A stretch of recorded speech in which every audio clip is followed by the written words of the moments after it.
A boat capsized on Lake Kariba on August 11, 2026, leaving 15 people dead and 27 others missing.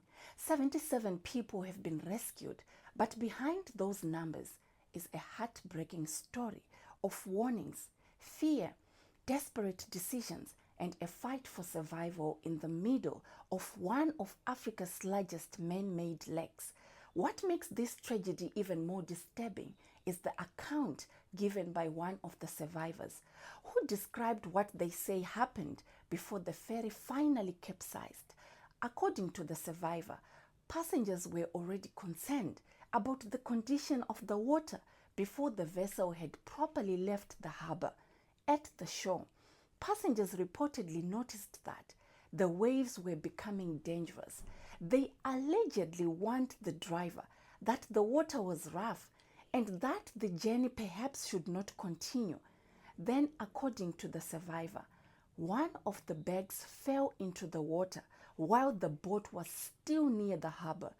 That should have been a warning, but the survivors claims that instead of turning back, the journey continued.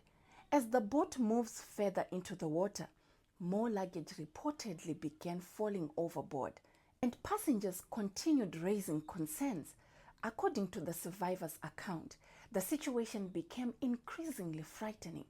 When the boat began tilting toward one side, passengers reportedly noticed that something was wrong with the vessel. One passenger allegedly warned that a particular section or tank of the boat was taking in water.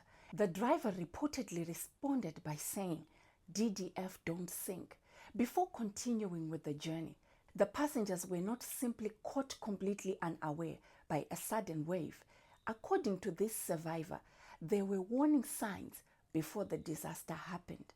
There was the dangerous water, there was luggage falling into the lake, there was the vessel reportedly beginning to tilt, and there was an alleged warning that water was entering part of the boat. Yet the journey continued. Then, according to the survivor, another problem developed. One of the engines reportedly stopped working, and passengers were allegedly told that the journey would continue using only one engine. But imagine being a passenger at that moment. You have already seen luggage falling into the water. You have watched the boat begin to tilt. You have had concerns about water entering the vessel, and now you are being told that one of the engines has stopped. For the people on board, fear was reportedly growing. Then came the most important question of all: where were the life jackets? According to the survivor, life jackets were not distributed to passengers. The survivor reportedly said that they were stored away rather than being immediately available to people as the situation deteriorated. Because when a passenger vessel begins taking in water, there may be no time to search through the storage compartments looking for safety equipment. A life jacket needs to be accessible before the emergency happens. And then, according to the survivor, the situation became catastrophic. Water began entering the boat. Passengers reportedly started moving toward the higher side of the vessel as it tilted, desperately trying to stay above the rising water. But when dozens of frightened people move toward one side of an already unstable vessel, that movement can potentially make the stability problem even worse. Then came the moment when passengers realized they needed help. According to the survivor, people began calling out for assistance themselves. This could become one of the most important safety questions surrounding this tragedy, because when a passenger vessel begins taking in water, there may be no time to search through storage compartments looking for safety equipment. A life jacket needs to be accessible before the emergency happens. And then, according to the survivor, the situation became catastrophic. Water began entering the boat. One woman in particular reportedly insisted that they call for help despite the resistance from the driver. This is one of the most powerful details in the survivor's account. Because according to this testimony, while people were frightened and the situation was deteriorating, this woman continued pushing for them to get help. The survivor says that passengers eventually screamed for assistance and a boat reportedly came from Tashinga. By then, however, the ferry had already capsized and people were fighting to remain alive in water. The survivor says they spent approximately an hour in the lake before help arrived. For someone struggling in open water, an hour can feel like an eternity. There was reportedly no solid ground beneath them, no certainty that rescue was coming, and other passengers around them were also fighting to survive. Some survivors reportedly clung to floating luggage and sacks, using whatever they could find to keep themselves above the surface. Think about that for a moment. The same luggage that was reportedly falling into the water before the disaster may have become something survivors desperately held on afterward. A bag or a sack that was once simply a part of someone's journey could suddenly become the difference between staying above the water and disappearing beneath the surface. Eventually, help arrived. 77 people have been rescued, while at least 15 people have died and 27 remain missing.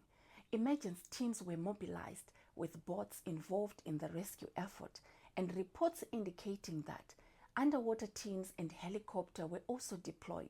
Survivors were reportedly brought to safety, including people who had reached a nearby island. But the rescue operation did not end there.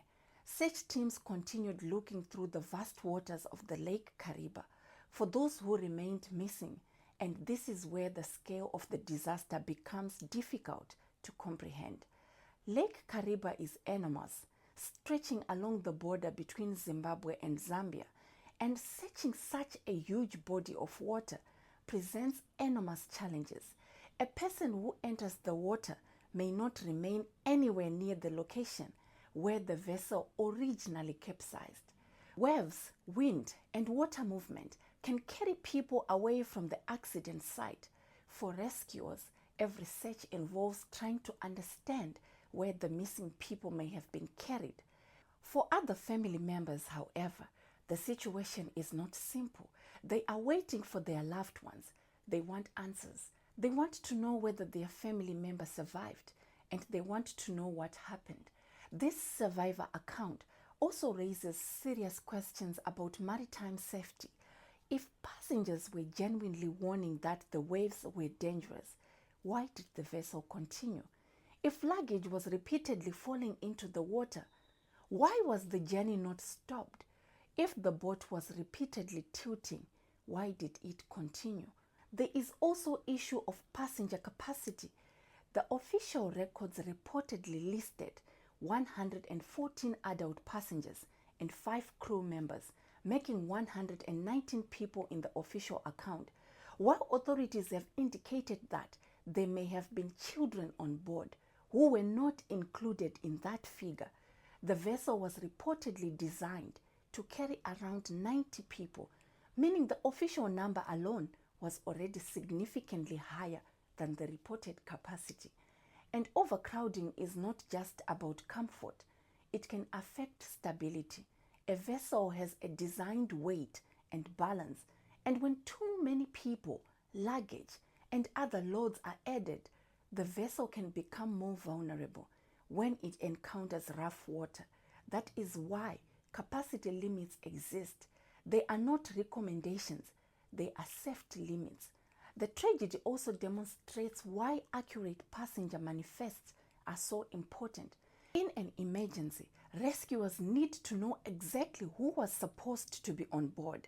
If people are not properly recorded, families can be left uncertain about whether their loved ones were even on the vessel. And then there is the issue of life jackets. Passengers should not have to search for life-saving equipment after an emergency has already begun. Life jackets should be available, accessible, and appropriate for the people on board. Passengers should also know where they are and how to put them on. Basic safety instructions should happen before departure, not after the vessel begins sinking. And perhaps the biggest lesson is that passengers should not be afraid to speak up when something feels wrong. If a boat appears dangerously overloaded, if the weather is becoming severe, if water is entering the vessel, or if there is a mechanical problem, passengers should raise the alarm. In this particular survivor account, one woman's insistence that passengers call for help reportedly became a crucial moment. We cannot say from this testimony alone exactly how many lives that decision saved, but if the survivor's account is accurate, that decision may have helped bring rescuers to people who were desperately fighting to stay alive. Don't forget to subscribe to my YouTube channel. The link is in my bio. Please subscribe to my channel.